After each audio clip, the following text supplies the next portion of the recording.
Hello, this is Carl at National RV Detroit. I'm going to show you through your new Salem Cruise Light model 19DB XL. Okay, we'll start at the rear here. You have just a regular dorm style refrigerator. It's 110 AC.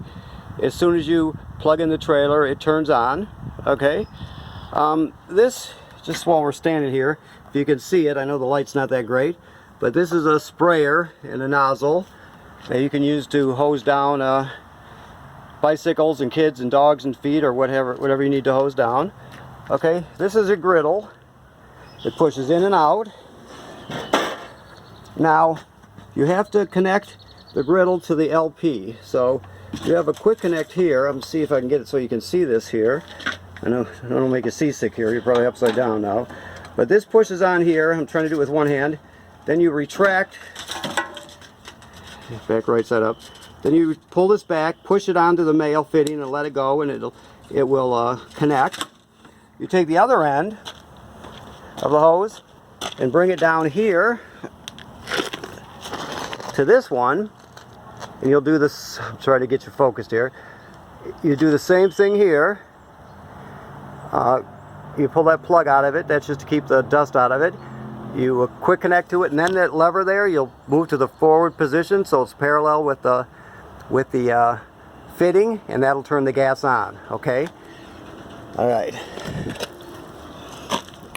Okay. So let me move around a little bit. You've got stabilizer jacks, 4 of them. This has a feature called a strong arm. That's this yellow thing you see here. You can see it's got a T-handle that you can tighten it up with. Basically, you're going to leave that T-handle loose until you move your jacks down, stabilize the trailer. Now, you don't lift the trailer with the jacks, you just steady it. So you're going to put some tension on it to take the shake out of it. When you're in the down position, then you'll tighten that T-handle, and it'll tighten this joint right here, and it'll keep the trailer from moving forward and backward, and just take a lot more of the wiggle out of it. Normally, this is a add-on, but it comes standard with this trailer. So this uses a 3/4 inch socket or a crank with a 3/4 inch socket on it. You can use your drill, you can use the crank, whatever you choose. Okay. All right. This is just power to use a coffee pot or a TV or whatever you need outside. You got a power awning. You got outside speakers. Okay. Nice big window, which is good. This is your hitch, which will show you how to hitch up, but you'll also be able to refer back to online videos. This is a Husky center line with a built-in sway controller, so you'll be able to search that or go to the Husky Centerline website, and they have videos. They'll show you the same thing we're going to show you, but you can always refresh your memory. Okay. And this is a brake controller, apparently, that a wireless brake controller that you're going to operate with your phone. Okay. This is just a port for if you want to use a solar battery charger. It's an option, but if you want to buy one, this is a Furrion product. You would just get the one that plugs into here, and you can use it to charge your battery. Otherwise, it's just there. Okay. Deep cycle marine battery. 2 20-pound LP tanks. This is an automatic changeover LP regulator right here. So it's going to draw this tank down first, then it'll automatically switch over to this one. So when you hear it drawing off the door side tank, when you hear it drawing off the off door side tank, you know that the door side tank is empty, so you can fill it up. Okay. Back there, let me see, you can see it here. That is the battery kill switch to shut off the battery. The reason you would want to do that is because there's an LP gas and carbon monoxide detector inside that's hardwired to the battery. So even if you shut everything off inside, it'll still draw power. This way, when you put it into storage, you can just turn the battery off with that switch. Therefore, it won't draw your battery down while you're in storage. All other times you keep it on, because your power converter will charge the battery when your trailer's plugged in, and when you're pulling it, your tow vehicle will charge it. So you always want it on unless you're in storage. Okay? You got a power tongue jack. Up and down. Lights. This is an advertisement here talking about a jacket, which is a bike rack that fits underneath here. We do sell them. It holds 2 bicycles. The weight's up front where it should be. It's a good product. Okay. Alrighty. Pass-through storage again. This is your your dump hose here. That little thing way down there is actually an adapter, so you can adapt your power cord. It's a 30 amp power cord. You can adapt it down to a 15 amp household plug, so you can plug this trailer in at home. Just keep in mind, if you plug it in at home, you can't run the air conditioner because it draws almost 30 amps when the compressor kicks on. So it eventually will pop a circuit breaker, but everything else in the trailer you can run no problem. Okay. All right. Let's keep going. This is the vent and makeup air for your furnace. This is your city water connection, and this is your fresh water connection. So 9 times out of 10 you're going to use city water. You're just going to hook up your hose, turn it on, and the trailer's pressurized, ready to go. Some of the older state parks, for example, do not have plumbing on the campsites, but they got a fill station when you first go in. So you would actually fill your tank here, take the cap off, fill it, and then there's an onboard pump which will pump the water. So it's just like you have city pressurized water, but it's for places that don't have plumbing on the campsite. So if you get way out in the middle of nowhere, or you're at an older state park, you would use this feature. 9 times out of 10 you'll use this feature for water. Okay. This is your power cord. It just pulls out. It's 25 feet long. This is the end that's on it. That a little adapter I showed you in the front compartment plugs onto there, and you can actually plug this in at home. Like I stated, just keep in mind the air conditioner draws too many amps to plug it in on a regular circuit at home. You can always upgrade your electricity, but other than that you have to not use the air conditioner. Okay. This is cable and satellite through. Cable, satellite, goes through to the entertainment center. These are low point drains here. Right now the caps are off. We'll put them on for you. That's just the lowest point of the plumbing. It has to do with winterizing and dewinterizing. Okay, these are your valves. The black one, it's got a black handle, obviously. The gray one has a gray. One way you can always tell without colored handles is the large one's always the black one, the smaller one's always the gray one. Okay, so you put your hose onto here at the dump station, you put the other end into the dump station. Then you're going to pull the black, right? So you dump the black. Then you're going to dump the gray. The reason you do that is because the gray water is cleaner than the black water. Okay, so it just helps to rinse out the hose if you dump the black first. All right, now this trailer, if you come to the back here for a second, this trailer has a black tank flush. So you can actually hook the hose from your dump station right on there. It's a regular garden hose fitting. Turn it on, and it will actually flush the black tank even better. The black tank has like jets inside that spray it, so it'll clean it out even better. Just remember to always have the black valve open before you turn on the water, because you don't want too much pressure to build up. But it'll help keep your tank sensors clean and the tank clean. So that's a good feature. While we're on the back here, I mentioned there was a sprayer hose I showed you. That's where that hooks up right there. This is your hot water heater right here. It works on gas. Right now it's drained. So this is your plug and an anode rod. An anode rod is a sacrificial rod.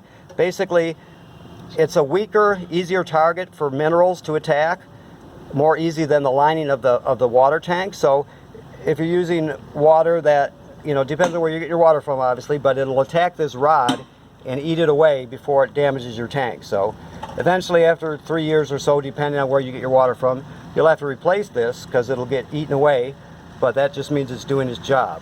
Okay, I mentioned that the caps are off the low points. They're right here.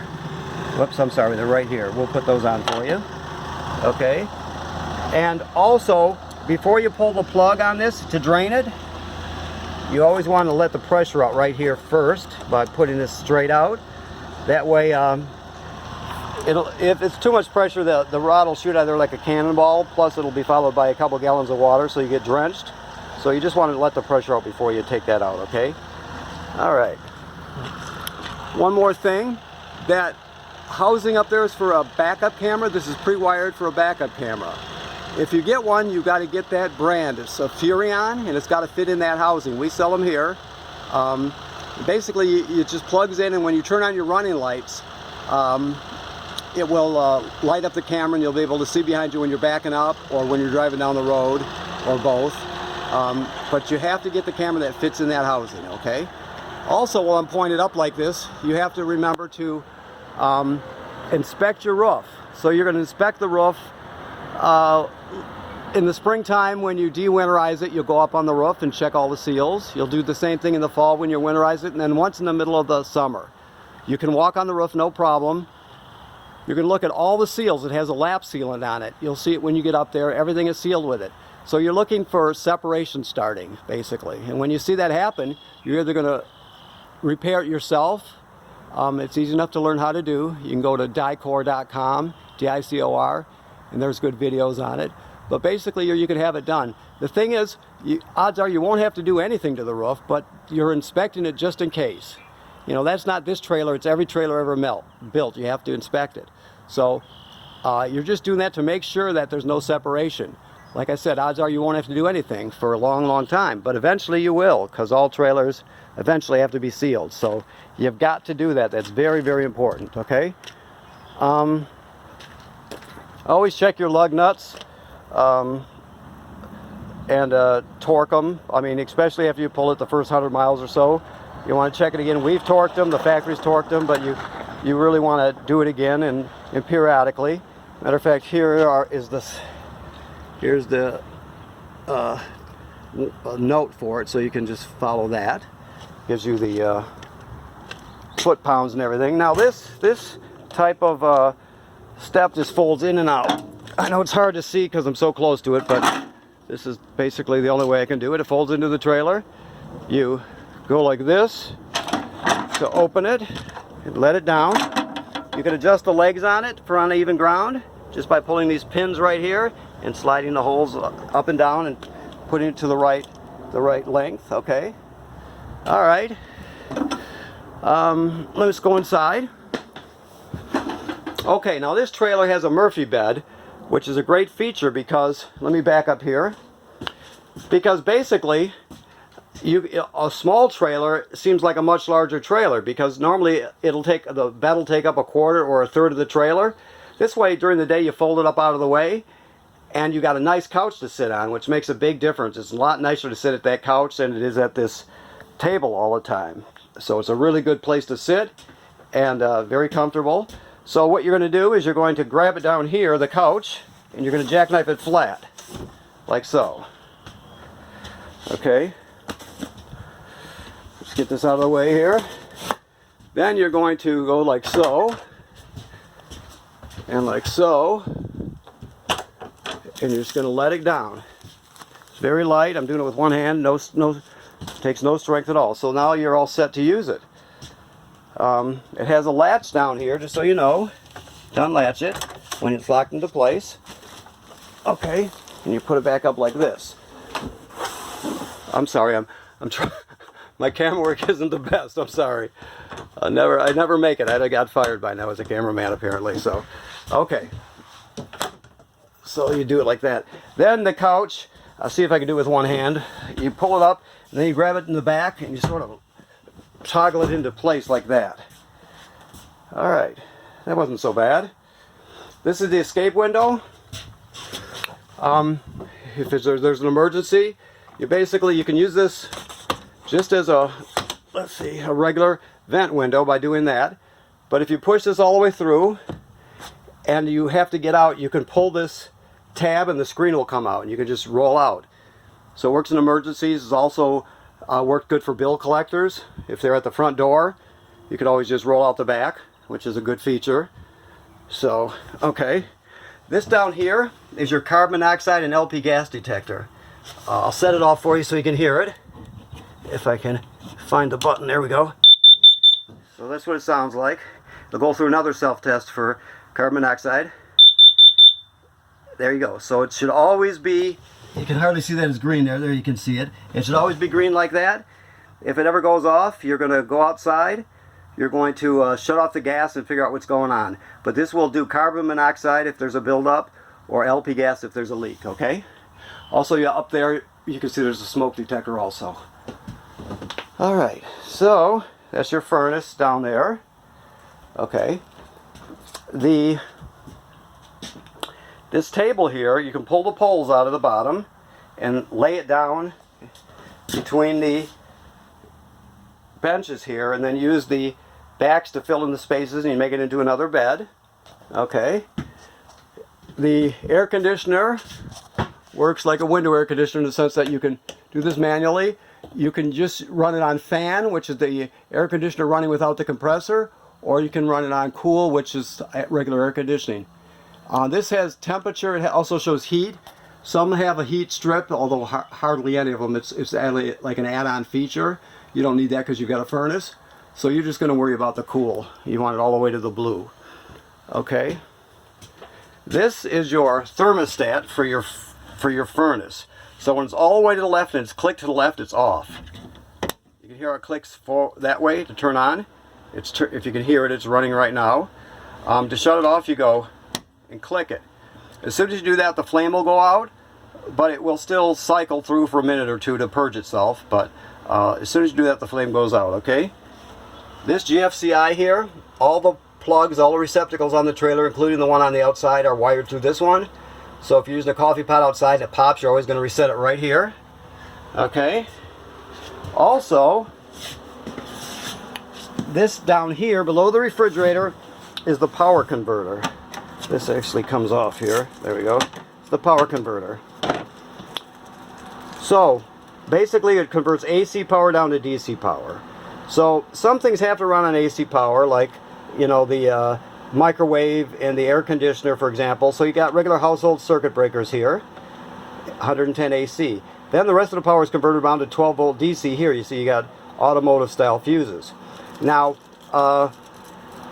everything that can run on DC power in here does, but some things have to be AC. So if these fuses were to blow, you'll actually see them light up, and you can see them through this tinted plastic. Okay. Also, this is a battery tender, so as long as you're plugged in, it's going to sense how much energy your battery needs. And if your battery is totally, you know, if it's totally charged, it'll trickle a couple amps up to it. If it's low, it'll send 10 amps or whatever it needs, okay? All right. And also, we have the refrigerator. The refrigerator is a DC compressor refrigerator. So it runs off of 12 volt DC, and the controls are like any other refrigerator on it, as you can see. But this will run off the car's alternator, or the tow vehicle's alternator, excuse me, or it'll run off the power converter when you're plugged in. So you'll always have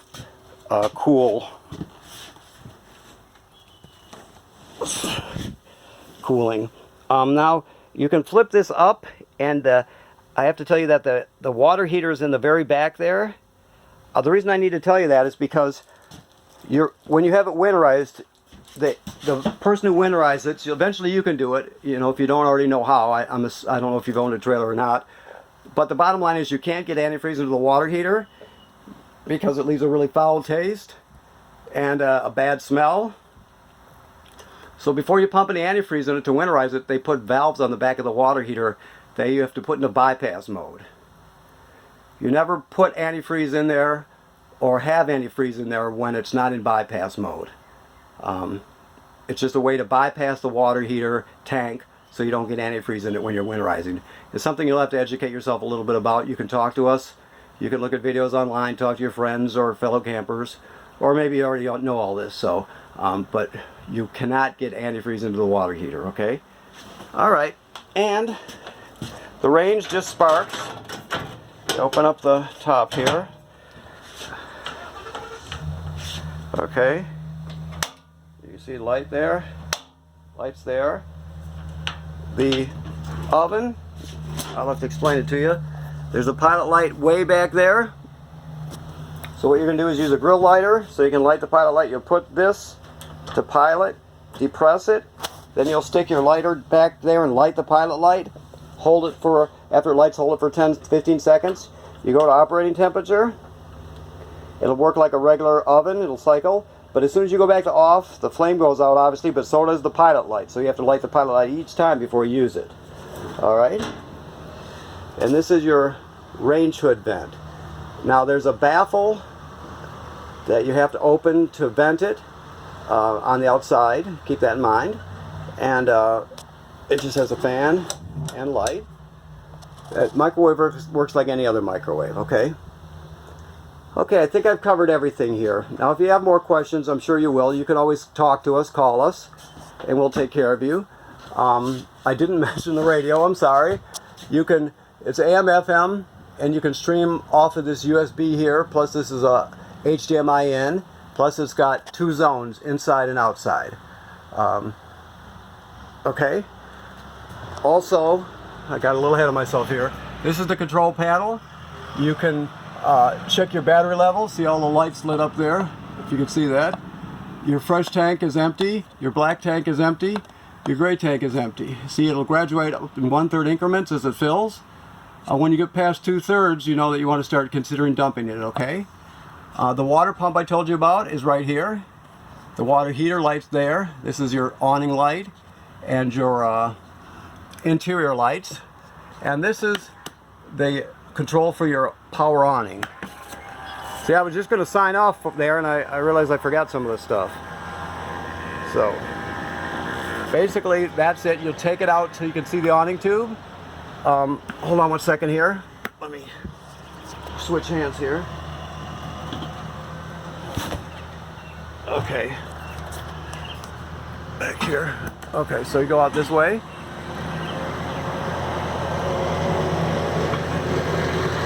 And that comes in like so.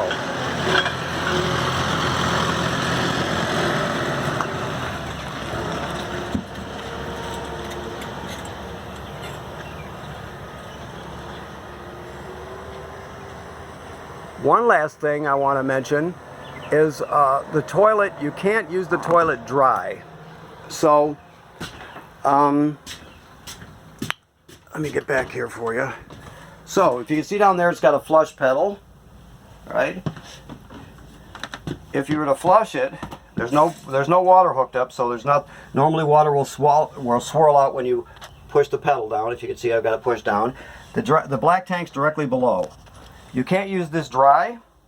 So, when you first get to the campsite, you're going to put some chemical here, and then you're going to step on the pedal after you've hooked up the water and put about 1 gallon or 2 into the tank. That way, it's got a little bit of water and chemical in it to use it. Then you'll just keep using it normally until it gets full. And if you're going to dump it and stay on the same campsite, you would have to come back here and repeat the procedure. Put some chemical and some water in there, okay? One other thing, when this flushes, it'll only fill about up to here with water. So if you, I don't know if you can see me here, but if you push the pedal down, there's this spot here. You can push it before the trap opens. That'll allow water to fill it. So water will come out, and you can fill it as high as you want before you use it. You just have to remember that each time before you use it, you have to add a little more water that way. Okay? All right. You got a vent fan and a vent. You want to run the fan when you use the shower because you want to vent the humidity out. These trailers are built very tight these days. Okay, so now I can sign off. All right. I'll just say if you have any issues, you let us know. Give us a call. We'll talk you through it. We'll do whatever we have to do. I know this video thing is a little inconvenient, but with the virus and everything, this is how we have to do it. So just give us a call if you need help, and make sure you use the trailer a lot. That's the key thing. And thanks for buying from National RV. Thank you.